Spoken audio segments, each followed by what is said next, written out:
नमस्कार, मैं हूं मनुश्री और आज हम आपके लिए लेकर आए हैं ये खास प्रस्तुति। हमारे देश में लगभग 1.2 करोड़ लोग मिर्गी के रोग से पीड़ित हैं। ये एक गहरा असर मानसिक और शारीरिक स्वास्थ्य पर भी डालता है और ऐसे में जो मिर्गी के रोग से पीड़ित व्यक्ति है वो हर वक्त इसी चिंता में जीता है कि कभी भी उसे ये दौरा पड़ सकता है। ऐसे में अब कदम उठाने का वक्त है, इसकी जुड़ी हुई जागरूकता को फैलाने का वक्त है। हर साल 17 नवंबर को राष्ट्रीय मिर्गी दिवस मनाया जाता है और ऐसे में हम लेकर आए हैं ये खास प्रस्तुति ताकि इसकी जागरूकता के बारे में और ज्यादा खुलकर बात की जा सके। और हम तो यही कहेंगे, #SeizeTheWorryDragon के साथ आप भी शामिल हों। तो चलिए आज इससे जुड़ी हुई तमाम जानकारियां हम आपके साथ साझा करते हैं, लेकिन उससे पहले आपको बता दें कि हमारी इस खास प्रस्तुति में हमारे साथ डॉक्टर्स और एक्सपर्ट्स जुड़ने वाले हैं, तो एक एक करके आपसे कराते हैं उनका परिचय। सबसे पहले हमारे साथ जुड़ रहे हैं आगरा से डॉक्टर विनय अग्रवाल, न्यूरोलॉजी क्लिनिक से, जो कि कंसल्टेंट फिजिशियन हैं। डॉक्टर विनय अग्रवाल, आपका बहुत बहुत स्वागत है हमारे इस खास कार्यक्रम में। अब हमारे साथ जुड़ रहे हैं न्यूरोलॉजी क्लिनिक लखनऊ से consultant neuro physician doctor Atul Agarwal, आपका भी हमारे शो में स्वागत है। अब हमारे साथ जुड़ रहे हैं शौर्य न्यूरोलॉजी क्लिनिक वाराणसी से consultant neurologist doctor AC Singh. अब हमारे साथ जुड़ रहे हैं डॉक्टर विमल पालीवाल, जो कि कंसल्टेंट न्यूरोलॉजिस्ट हैं SGPGI लखनऊ से। आपका हमारे शो में बहुत बहुत स्वागत है सर। सबसे पहले मैं आपसे सवाल करना चाहूंगी डॉक्टर विनय, क्योंकि अक्सर हम ये सुनते हैं कि मिर्गी या जप्ती किसी को अगर आए तो ये एक बहुत ही गंभीर विषय बन जाता है, क्योंकि समझ नहीं आता कि क्या करें। और ऐसे में इससे जुड़े हुए कई सारे मिथक भी हैं और उनके बारे में भी आज हम खुलकर जानना चाहते हैं इस शो में। लेकिन सबसे पहला सवाल ये है कि अक्सर जब हम कहते हैं कि किसी को जप्ती या मिर्गी का दौरा पड़ रहा है, तो क्या इन दोनों में कोई अंतर है? इस बारे में आप हमें क्या बताना चाहेंगे? हाँ, जप्ती उसको बोलते हैं। हमारे दिमाग में जो तरंग, एक करंट होता है जो नॉर्मल भी चलता है, जो आदमी नॉर्मल होश में रहता है। जैसे बिजली का सर्किट होता है इलेक्ट्रिसिटी लाइट जलाने के लिए, ऐसे दिमाग में भी तरंग चलती है। जब वो तरंग गड़बड़ हो जाती है, उसकी जो करंट का जो फ्रीक्वेंसी रहता है, तब आदमी अचानक बेहोश हो जाता है। जब ये एक आध बार होता है तो उसको जप्ती कहते हैं। और इसके कई कारण हो सकते हैं, जैसे सिर में कभी चोट लग जाए या किसी को लकवे की शिकायत हो, जब ऐसा हो सकता है। मिर्गी हम जब बोलते हैं, जब इस तरह के जो तरंग गड़बड़ होने की वजह से जो बेहोशी आती है वो बार बार हो, तो मिर्गी जो है क्रॉनिक, लंबे समय की कंडीशन होती है, जिसमें कि हमें लंबे समय दवाई चलती है। वो निर्भर करता है कि किस कारण से मिर्गी है। कई बार जीवन भर दवाई चलती है और कई बार कुछ समय दवाई चलने के बाद दवाई बंद हो जाती है। पर मिर्गी का इलाज हमको कांस्टेंट कराना पड़ता है लंबे समय तक, अधिकतर 2 या 3 साल तक। जबकि जप्ती जो होता है उसमें एक ही बार बेहोश होता है आदमी, और एक आध बार और हो सकता है। उसका कोई एक मेन कारण होता है, उसको हम दूर करते हैं, उससे मरीज होश में आ जाता है और फिर लंबे टाइम दवाई की जरूरत नहीं रहती। जी, आप बिल्कुल सही कह रहे हैं, क्योंकि अमूमन लोगों को ये जानकारी पता नहीं होती है। डॉक्टर अतुल अग्रवाल, अब हम आपके पास आना चाहेंगे और जानना चाहेंगे कि भारत में जो मिर्गी की जो बीमारी है, ये कितनी आम है और इसके बारे में कितने लोग जानते हैं? इस बारे में आप क्या बताएंगे? भारत मिला करके विश्व भर में मिर्गी एक बहुत कॉमन प्रॉब्लम है, बहुत सामान्य सी प्रॉब्लम है, बहुत से लोगों को होती है। और ये देखा जाता है कि हर 1000 व्यक्तियों में से 5 से 10 लोग मिर्गी से किसी न किसी समय प्रभावित हो जाते हैं। तो इस तरह से एक एक मोटे आंकड़ों के अनुसार हिंदुस्तान में कम से कम, अगर हम अपनी जनसंख्या को 130 करोड़ मानते हैं, तो कम से कम 50-60 लोग व्यक्ति ऐसे हैं जो मिर्गी से कभी न कभी प्रभावित हो जाते हैं। और विश्व भर में करीब 5 करोड़ लोग ऐसे होंगे जो मिर्गी से प्रभावित हैं। 50 मिलियन मतलब कि 5 करोड़। विकसित देशों की तुलना में विकासशील देश जैसे कि हमारा देश है भारत, इसकी संख्या, इसका प्रतिशत अधिक है। उसके बहुत से कारण हैं।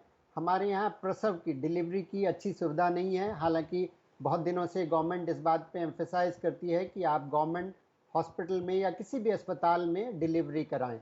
तो अगर आप घर पर डिलीवरी कराते हैं, डिलीवरी के समय बच्चे को परेशानी होती है, चोट लग जाती है, सिर में कुछ दिक्कत होती है, दिमाग में ऑक्सीजन की, खून की कमी होती है, तो ऐसे बच्चों में बाद में मिर्गी होने की संभावना बढ़ जाती है। हमारे यहाँ बहुत तरह के संक्रामक रोग, इन्फेक्शन है, कुछ पेट के कृमि हैं, टीबी का अधिक प्रकोप है। तो इन सब का भी अगर दिमाग पर असर हो तो दौरे पड़ सकते हैं। हमारे यहाँ सड़कें भी अच्छी नहीं हैं और अक्सर सड़क पर दुर्घटनाएं होती रहती हैं। और उसके चलते जो सिर में चोट लगती है उसमें से कुछ प्रतिशत बच्चों को, कुछ प्रतिशत युवाओं को, बड़ों को बाद में दौरा पड़ सकता है। तो इन्हीं 2-3 कारणों से विकसित देशों की तुलना में विकासशील देश जैसे कि भारत है, मिर्गी रोग का प्रतिशत 2 से 3 गुना ज़्यादा है। डॉक्टर एसी सिंह, अब हम आपके पास आना चाहेंगे और आपसे जानना चाहेंगे, क्योंकि अक्सर ये जो एक बड़ा सवाल है ये बहुत पूछा जाता है कि अगर किसी को मिर्गी का दौरा पड़ा है तो क्या उसके पास जाने से या फिर उनके आसपास रहने से भी क्या ये किसी और को पकड़ सकता है। और एक और सवाल है कि ये होती कैसे है, क्योंकि अक्सर लोग यही नहीं समझ पाते कि भाई किसी को अगर मिर्गी का दौरा पड़ा है तो क्यों पड़ा है, तो उसको लेकर भी काफ़ी भ्रम फैले हुए हैं। तो इस बारे में हमें बताइए। देखिए, मिर्गी होने का कारण एग्जैक्टली कई मरीजों में पूर्णतः नहीं पता चल पाता है, लेकिन क्योंकि ये दिमाग ब्रेन की बीमारी है, तो वो बीमारियां जो ब्रेन को अफेक्ट करती हैं, जैसे कि ब्रेन ट्यूमर हुआ, स्ट्रोक हुआ या हेड इंजरी हुई जो ब्रेन में चोट पहुंचाती है, या फिर कोई इन्फेक्शंस हुए जैसे सिस्टिक सर्कोसिस, ट्यूबरकुलोसिस, एनकेफ्लाइटिस, मेनिंगो एनकेफ्लाइटिस, कोई भी इन्फेक्शन से ब्रेन में अगर इन्वॉल्वमेंट हो रहा है तो वो मिर्गी का कारण बन सकती है। और ऐसा भी देखा गया है कि कई बार किसी के परिवार में एपिलेप्सी हो रही है तो वो हम लोग को चांसेस जो उनके परिवार के हैं उनको ये ज्यादा रहता है कि उनको आगे आने वाले जीवन में एपिलेप्सी के दौरे पड़ सकते हैं। लेकिन ये क्योंकि ब्रेन की बीमारी है और ये ऐसा नहीं है कि किसी के छूने से या कम्युनिकेबल डिजीज है कि कोई छुएगा या अपने बर्तन या कपड़े साथ में शेयर कर रहा है तो उन्हें मिर्गी हो जाएगी, ऐसा नहीं होता है। जैसा कि परिवार में, फैमिली में अगर आपको एपिलेप्सी है तो आपको कई बार जो जीन्स होते हैं उनसे भी ये एपिलेप्सी इनहेरिट हो सकती है और और उससे चांसेस बनते हैं कि आपको एपिलेप्सी के दौरे आ जाएं। लेकिन अमूमन परिवार में जैसा कि होता है कि ये बीमारी आपको, मतलब आपके जो बच्चे हैं उनमें होने के चांसेस, इवन दो अगर आपको है भी तो बच्चों को होने के चांसेस बहुत ही कम होते हैं। और एपिलेप्सी कोई छुआछूत की बीमारी नहीं है और ये किसी के टच करने या उससे नहीं होगी। जी, ये अहम जानकारी है, क्योंकि अक्सर इसी जानकारी के अभाव में लोग न जाने क्या-क्या सोचते रहते हैं। कई सारे ऐसे भ्रम हैं जो इस पूरी मिर्गी की बीमारी के साथ जुड़े हुए हैं, और आज हम कोशिश यही कर रहे हैं कि लोगों तक इससे जुड़ी हुई और ज़्यादा जानकारी लाई जा सके, जागरूकता को और ज़्यादा फैलाया जा सके। डॉक्टर विमल, अब हम आपके पास आना चाहेंगे। और अब जो सवाल है वो इसलिए भी अहम हो जाता है क्योंकि ये अक्सर जो मिर्गी के दौरा पड़ने वाला पेशेंट है, सिर्फ वही नहीं बल्कि घर वाले भी जानना चाहते हैं कि क्या चिंता मुक्त होकर के, मिर्गी की जिसे बीमारी है वो चिंता मुक्त होकर के अपना जीवन जी सकता है। हाँ बिल्कुल, मिर्गी का मरीज बिना चिंता के जीवन जी सकते हैं, क्योंकि जो मिर्गी के कारण है उसमें मेजॉरिटी करीब 80% जो मरीज हैं वो दवा पे पूर्णतः कंट्रोल रहते हैं। तो उनको अपना जीवन बाकी लोगों की तरह ही जीना होता है। और यही हम लोगों को बार बार काउंसिल करते हैं कि उनको अपनी लाइफ की किसी भी एक्टिविटी को, क्योंकि उनको एपिलेप्सी है उसकी वजह से उसे बदलाव करने की आवश्यकता नहीं है।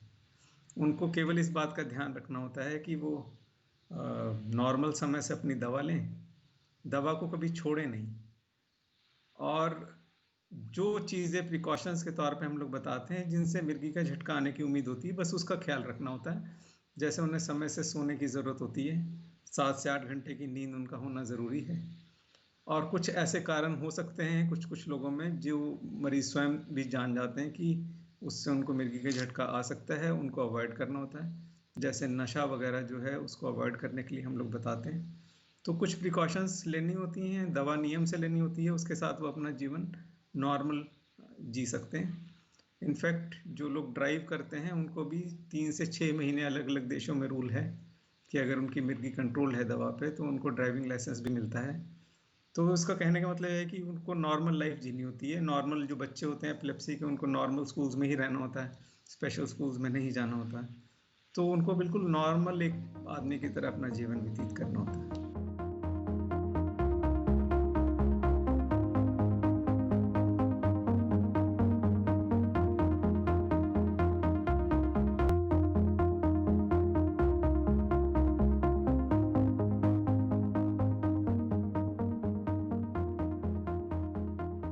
डॉक्टर विनय, अब हम आपके पास आना चाहेंगे और आपसे जानना चाहेंगे कि आज हम बात कर रहे हैं मिर्गी के दौरे के बारे में, तो क्या वो ऐसी बात है जो इसको, पूरी जो समस्या है इसे ट्रिगर करती है।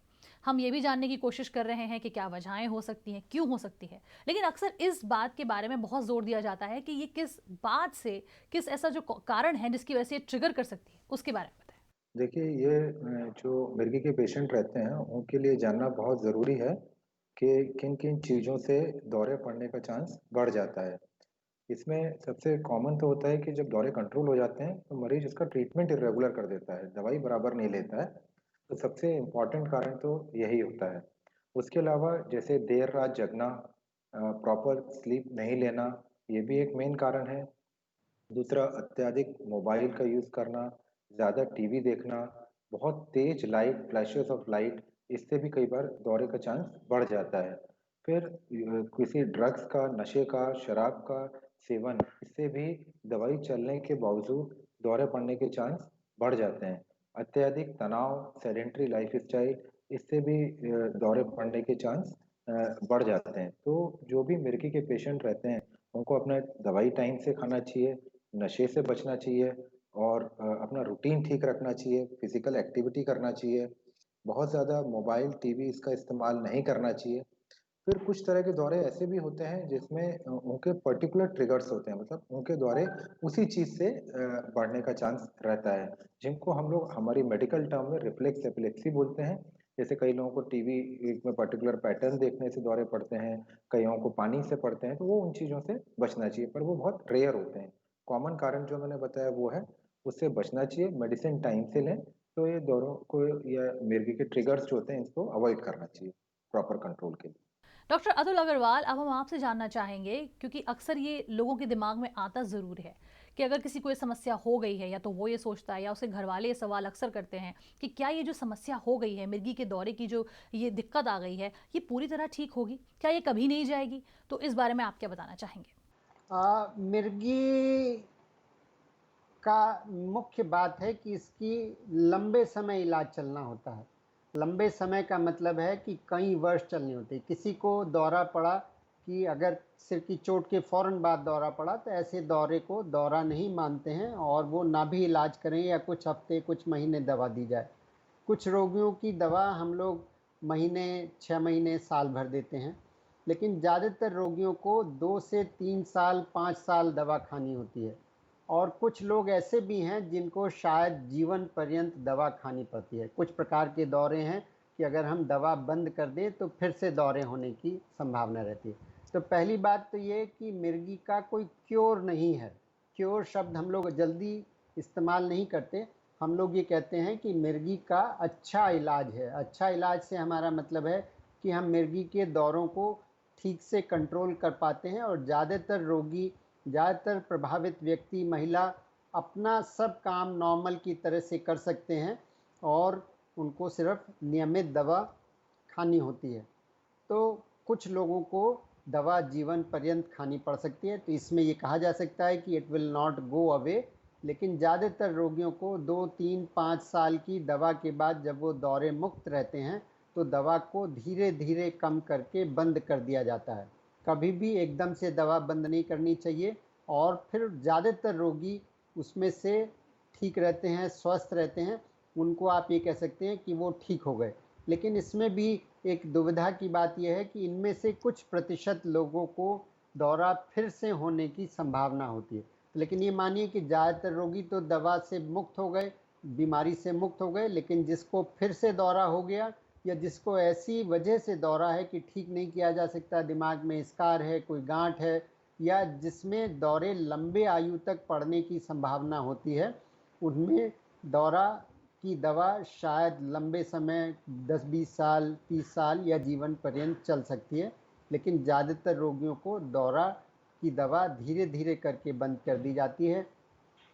सभी रोगियों को ये निर्देश दिया जाता है कि रात को नियम से सोना है, पूरी रात नींद पूरी रहे। अगर रात भर जगें तो दौरा हो सकता है, इसलिए नींद पूरी रखना चाहिए। नशीली पदार्थों का सेवन, मद्य सेवन, इन सब चीज़ों से दौरा पड़ने की संभावना बढ़ जाती है, तो इसलिए इनसे दूर रहना चाहिए। और एक स्वस्थ जीवन व्यतीत करते हुए अगर आप दवा खाएंगे और थोड़े रेस्ट्रिक्शन रखेंगे, रेस्ट्रिक्शन भी कोई ख़ास नहीं है। पहला ये कि दौरा जिसको होता हो उसको वाहन नहीं चलाना चाहिए, क्योंकि वाहन चलाते समय अगर दौरा पड़ गया तो ज़्यादा कष्ट हो सकता है, खुद को चोट लग सकती है, सामने 4 सड़क पे और लोग हैं, उनको दौरा पड़ सकता है। तो इस तरह के कुछ रेस्ट्रिक्शन रहते हैं। नियम से सोइए, समय से उठिए, पौष्टिक आहार लीजिए, योगा करिए, व्यायाम करिए, तो आप लंबे समय तक स्वस्थ रहेंगे। कुछ लोगों को जीवन पर्यंत दवा खानी पड़ सकती है। ज़्यादातर लोगों के दौरे ठीक हो जाते हैं और दवा को धीरे धीरे करके कम करके बंद किया जा सकता है। हम सब समाज में रह रहे हैं, हमारे दोस्त हैं, हमारे अपने हैं, और जब भी हमारे साथ रहते हैं तो हमें खुशी का एहसास होता है। और ऐसे में अक्सर लोग कहते हैं कि अगर कोई परेशानी है तो सबके साथ साझा करो। लेकिन अब डॉक्टर AC सिंह, मैं आपके पास आना चाहूँगी और आपसे ही जानना चाहूँगी कि अगर किसी को ये समस्या है तो वो क्या अपने दोस्तों से, अपने कुछ खास जानने वालों से इस बात को साझा कर सकते हैं, या इस बात को ना बताना ही बेहतर है?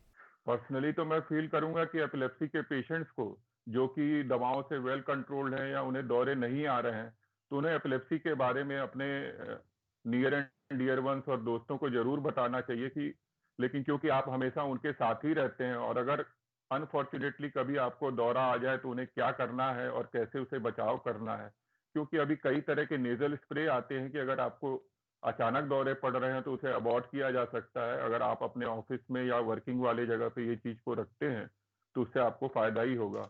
और अगर आप अपने दोस्तों और मित्रों को ये चीज बता के रखेंगे कि आपको मिर्गी आता है, तो वो आपको कई चीजों से बचा सकते हैं। जैसे कि अभी डॉक्टर साहब ने बताया कि अगर आप एक्सट्रीम एक्सर्शन करते हैं या रात भर जगते हैं तो दौरे आने के चांसेस होते हैं। या अगर आप फ्लैशिंग लाइट्स में अगर आप कहीं पार्टी में गए हैं तो उस चीजों को अवॉइड करें। आपके दोस्त भी इसमें हेल्प कर सकते हैं, और अगर दवाइयां अगर आप भूल रहे हैं तो वो आपको याद दिला सकते हैं। इसलिए बेहतर तो यही होगा कि आप अपने लोगों को, दोस्तों को बता के रखें, और बेहतर हो सके कि आप ID कार्ड रखें जिसमें ये मेंशन्ड हो कि आप एपिलेप्सी के पेशेंट हैं। अनफॉर्चुनेटली कहीं ऐसी जगह अगर आपको दौरे पड़ जाए जहाँ पे कोई ना हो, तो एटलीस्ट वो कार्ड देख के लोग पहचान पाए कि आपको एपिलेप्सी है, तो निकटतम हॉस्पिटल में ले जा सके। और इसके साथ ये भी मैं कहूंगा कि जिन्हें एपिलेप्सी आ रही है और जो अच्छी तरह से कंट्रोल्ड है, आप ये देखेंगे कि बहुत से अच्छे सफलतम लोग, जैसे कि हमारे लिएंडर पेस हैं जो लॉन टेनिस प्लेयर है इंडिया के, उन्हें भी एपिलेप्सी थी और उन्होंने बहुत ही सक्सेसफुल कैरियर देखा है। तो आप भी एक तरह से एपिलेप्सी अवेयरनेस के ब्रांड एम्बेसडर बन सकते हैं, और then you can help the other person in society की उन्हें भी इसमें संयम रहे और वो अच्छे से अपनी मिर्गी का इलाज करा सकें। जी हाँ, आपने बिल्कुल सही बात कही है कि इस बात को छुपाने से नहीं बल्कि अपनों के साथ साझा करने से मदद ही होगी। क्योंकि मान लीजिए अगर आप ऐसी सिचुएशन में हैं जहाँ अचानक से आप इससे ग्रसित हो जाते हैं तो क्या करेंगे? तो ऐसे में अगर आपके दोस्तों को, आपके घरवालों को, आपके संबंधित लोगों को पता है ये बात, तो इससे डील करना और बेहतर हो सकता है। और अब डॉक्टर विमल, मैं आपके पास आना चाहूँगी और जानना चाहूँगी कि क्या ये इतनी घातक बीमारी हो सकती है कि किसी की इसकी वजह से मृत्यु हो जाए? क्या ऐसा हो सकता है? इतनी गंभीर बीमारी हो सकती है? जी, जो जो डेटा है वो तो ये दिखाता है कि जो मिर्गी का मरीज है उसमें मृत्यु दर नॉर्मल पॉपुलेशन से 2 से 3 गुना अधिक है। लेकिन ये बात पूर्णतः सच नहीं है। इसमें बात जो सच है वो ये है कि मिर्गी का कुछ कारण होते हैं।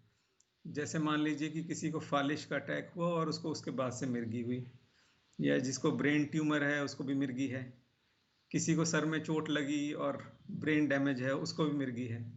कुछ बच्चे हैं जो पैदा होते हुए उनको एनॉक्सिया हो गया, सेरेब्रल पैल्सी हो गई और उनको मिर्गी है। तो मिर्गी से जो मृत्यु है वो मिर्गी से इटसेल्फ नहीं, ज़्यादा उसके पीछे जो कारण है उससे संबंधित होती है। जैसे अगर कोई स्ट्रोक है जिसको पूरा अधरंग मारा हुआ है तो उसमें मृत्यु के बहुत से कारण होते हैं, मिर्गी अकेला कारण नहीं है। तो और उसमें जो मौत होगी वो भी मिर्गी की मौत में ही दर्ज होगी। तो इसलिए जो दर है वो तो ज़्यादा है, लेकिन दर का जो कारण है वो मिर्गी इटसेल्फ ज़्यादातर केसेस में नहीं है, और वो ज़्यादातर केसेस जो कारण है मिर्गी का ब्रेन में उससे संबंधित होते हैं। मिर्गी से स्वयं जो डेथ होती है उसको sudden unexpected death in patients with epilepsy, SUDEP करके कहते हैं। इसकी भी जो सूडेप है वो करीब 10 से 20% लोगों में हो सकती है मिर्गी के, ये कारण है। लेकिन ये भी सभी मिर्गी के मरीजों में नहीं है। जो अनकंट्रोल्ड एपिलेप्सी हैं, जो दवाइयों से पूरी तरह ठीक नहीं होती, जिनमें बार बार दवा के बावजूद भी झटके आते हैं, ऐसे मरीज के बहुत कम होते हैं।